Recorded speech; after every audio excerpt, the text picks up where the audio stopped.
ഞങ്ങളോട് ഓരോ ദിവസവും ഈ മഴ പെയ്യുന്ന സമയത്ത് പോലും അതുവഴി കടന്നു പോകുന്ന ആളുകൾ വന്ന് വാഹനം നിർത്തി അടുത്തേക്ക് വന്ന് നിങ്ങൾ ഈ സമരം വിജയിപ്പിച്ചിട്ടേ പോകാൻ പാടുള്ളൂ, ഒരുപാട് പ്രതിസന്ധി നിങ്ങൾ ഇനിയും നേരിടേണ്ടി വരുമെന്ന് പറയും.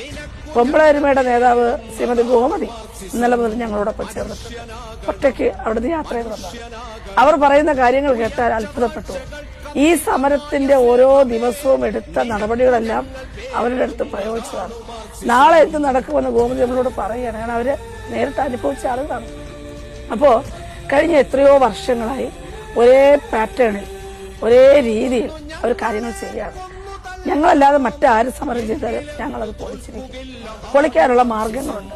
പക്ഷെ ആക്ഷേപം, അശ്ലീലം, പരിഹാസം തുടങ്ങി ഏറ്റവും അവസാനം അന്ന് എം എം മണി പറഞ്ഞതുപോലുള്ള വാചക കസർത്തും കൂടെ ഇനി വരാനുള്ളൂ. ബാക്കിയെല്ലാം വന്നു കഴിഞ്ഞു. അപ്പൊ ഇതാണ് ഇതിന്റെ പാറ്റേൺ.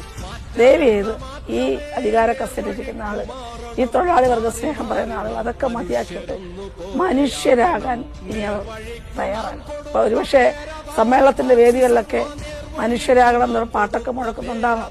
തീർച്ചയായിട്ടും അതിനുള്ള സാധ്യതയുണ്ട്. പക്ഷേ ആദ്യം സ്വയം മനുഷ്യരാകാൻ അവർ